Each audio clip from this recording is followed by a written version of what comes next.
তাহাত বিদুৰ।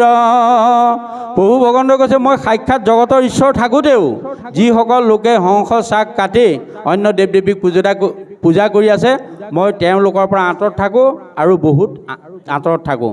কিন্তু তেওঁলোকৰ অন্তৰত নাথাকিলে নহ'ব, কাৰণ মই থকাৰ কাৰণে তেওঁলোক চৈতন্য হৈ আছে। যদি মই আঁতৰি দিওঁ তেওঁলোকৰ কি হ'লে জড় পদাৰ্থলৈ ৰূপান্তৰিত হ'ব। মোৰ শৰীৰত দেহটো থকালৈকে মোৰ নাম শ্ৰী মনু শইকীয়া। মোৰ যদি দেহটো আজি কিবা কাৰণত লয় হৈ যায়, চোতালৰ আগত পেলাই থৈ বগা কাপোৰ এখন দিয়ে, মানুহে ক'ব এইটো কি হয় বুলি বোলে কি হয় বোলে এইটো মৰা তাৰমানে প্ৰভু ভগৱন্ত থকালৈকে চৈতন্য আৰু প্ৰভু ভগৱন্ত যোৱাৰ লগে লগে সি মৰাশলৈ ৰূপান্তৰ হয়। সি ইমানেই অপবিত্ৰ হয়, তাক দেখা পাই যোৱাৰ পিছত আমি গা ধুব লাগে। যে তেনে এটা শৰীৰৰ প্ৰতি আমি ইমান মানে আগ্ৰহিত হৈ থাকোঁ কিয়? যে বিউটি পাৰ্লাৰ নগ'লে আজি খোলাগুৰি আইসকল এই মানে ভাগৱতলৈ আহিব নোৱাৰে। ইয়াৰ কাৰণটো কি? কালিয়ে গৈ পেলাই চকুত থ্ৰেডিং কৰি আহিছে, চেলাউৰি নে কি, গালত ক্ৰীম লগাই কিবা কৰি আহিছে। এইটো আমাৰ ইয়াৰ প্ৰয়োজন নাই নহয়। আমাৰ নেচাৰেল বিউটি যিটো সেইটোহে দৰকাৰ। মই কৈছোঁ দেই কথাটো, আমাৰ ফালে কৰে, ইয়াত কৰিছে নাই মই সেইটো নাজানো। আমাৰ জামুগুৰিৰ ফালে কিন্তু কোনোবা অনুষ্ঠানলৈ গ'লে বিউটি পাৰ্লাৰলৈ কিন্তু আইসকল বা জীয়ৰীসকল যায়েই। ইয়াত কি মই নাজানো। কিন্তু এই দেহৰ কথাটো প্ৰভু ভগৱন্তই কৈছে, তোমাৰ এই সুন্দৰ দেহটো মই দিছোঁ, তুমি সুন্দৰ দেহটোৰ প্ৰতি লালায়িত নহ'বা। এই সুন্দৰ দেহ এদিন তোমাৰ কোচ খাই যাব। সুন্দৰ গাল তোমাৰ সেন্দুৰীয়া গাল তোমাৰ কোচ খাই পেলাই ক'লা পৰিব, ডাঙৰ ডাঙৰ চেক বহিব। সেই চেকক কি বুলি ক'ব?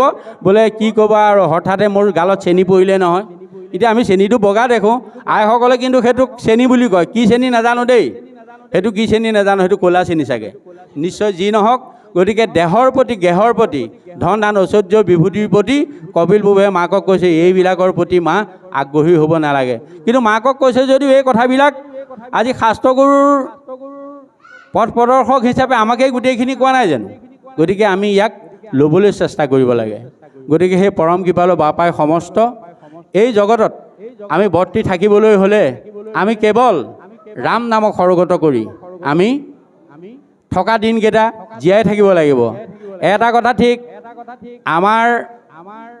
আমি আগৰ পৰা শুনি আহিছোঁ যে এই মহাভাগৱত শাস্ত্ৰ ব্যাসদেৱে লিখিব লগা হ'ল তেওঁ মতিভ্ৰম হোৱাৰ কাৰণে। আগৰ কথাখিনি মই বাদ দিছোঁ। পৰীক্ষিতৰ নিচিনা এজন বৈষ্ণৱপৰায়ণ ৰজা, শশাগৰা পৃথিৱীৰ ৰজাই তেওঁ কিহৰ কাৰণে মৃগয়া কৰিবলৈ যাব লগা হ'ল? কলিয়ে পৰীক্ষিতৰ পৰা 5খন জেগা বিচাৰিছিলে। জুৱা পাখা খেলা ঠাই, মদ্যপান